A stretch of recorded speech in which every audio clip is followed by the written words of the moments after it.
நண்பர்கள் அனைவருக்கும் வணக்கம்.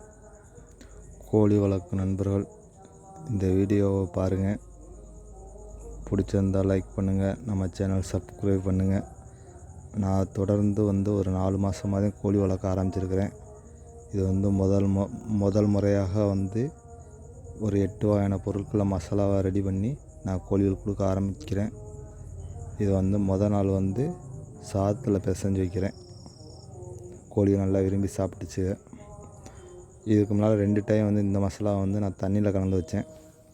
தண்ணியில் கலந்து வைக்கையில் அந்த மசாலா கொஞ்ச நேரத்தில் எல்லாமே தண்ணிக்கு அடியில் போய் படிஞ்சிருது. மேலாப்பில் உள்ள தண்ணியில் மட்டும்தான் கோழி குடிக்கிறது. இதே மட்டும் நீங்கள் சாதத்துலேயோ இல்லை தீவனத்துலேயோ மிக்ஸ் பண்ணி வச்சு பாருங்கள். அந்த மசாலா வேஸ்ட் பண்ணாமல் எல்லாமே கோழிகளுக்கு போய் சேர்ந்துருது. தண்ணியில் கலந்து வைக்கிற நண்பர்கள் இந்த வீடியோவை பார்த்தாலாக்க இதை ட்ரை பண்ணி பாருங்கள். இது ஃபுல் பெனிஃபிட் கோழிக்கு கிடைக்கும். இந்த 4 மாதத்தில் கோழிகளுக்கு எந்த தடுப்பூசியோ தடுப்பு மருந்தோ எதுவும் கொடுக்க கிடையாது. எல்லாமே நாட்டு மருந்து தான் கொடுத்துட்டு வந்துருக்குறோம். இதுக்கு முன்னால் மிளகுத்தூள், சீரகத்தூள், மஞ்சத்தூள் இது எல்லாம் தண்ணியில் மிக்ஸ் பண்ணி வச்சுட்டு வந்தேன். ஆனால் நான் ஒரு 3 பேஜாக இறக்கி விட்ட கோழி குஞ்சுகள் தான் நம்மளால் காப்பாற்ற முடியல. இப்போ இந்த 18 குஞ்சுகளுக்கும் நம்ம F1 7வது நாள் 22வது நாள் அசோட்டாக ஊற்றிருக்கிறோம். நம்ம சாதத்தில் பிசைஞ்சு வச்ச அந்த சாப்பாடு ஃபுல்லாக எல்லாமே கோழி நல்லா சாப்பிட்ருச்சு.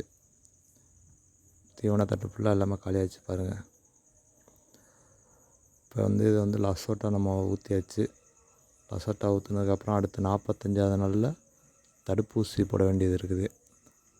நம்ம அந்த கோழிகளுக்கு ரெடி பண்ண மசாலா என்னென்ன சேர்த்துருக்கண்டா, மஞ்சள் சேர்த்தோம், மிளகு சேர்த்தோம், வெள்ளை மிளகு, கருப்பு மிளகு, அடுத்து சீரகம், பெருங்காயம், வசம்பு, சுக்கு, ஓமம். இந்த 8 வகையான பொருளை நல்லா வெயிலில் காய வச்சு நம்ம மசாலாவை ரெடி பண்ணி அரைச்சி வச்சுருக்குறோம். அரைச்சி கோழிகளுக்கு கொடுத்துக்கிட்டு இருக்கிறோம். நம்ம இந்த நாட்டு இப்போ தான் கொடுக்க ஆரம்பிச்சிருக்கிறோம். இதோடைய ரிசல்ட் தெரியறதுக்கு எப்படியும் ஒரு 2 மாதம் இல்லாட்டி 3 மாதம் ஆகும்.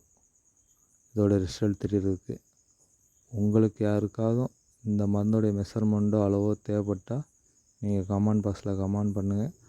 நம்ம அடுத்த வீடியோவில் அதோடைய மெஷர்மெண்ட் அளவு என்ன ஏதுன்னு நான் ஃபுல் டீட்டெயிலாக ஒரு வீடியோவாக போடுறேன். கோழி குஞ்சுகளுக்கு F1 லசோட்டா நம்ம இந்த 2 மருந்து மட்டும் இந்த மாதத்தில் ஊற்றிருக்கிறோம். கண்ணில் ஒரே ஒரு சொட்டு மட்டும் ஊற்றி விட்டுருக்குறோம். நம்ம வீடியோ பிடிச்சிருந்தா தொடர்ந்து வாட்ச் பண்ணுங்கள், லைக் பண்ணுங்கள், சப்ஸ்கிரைப் பண்ணுங்கள். ஓகே நண்பர்களே, பாய்.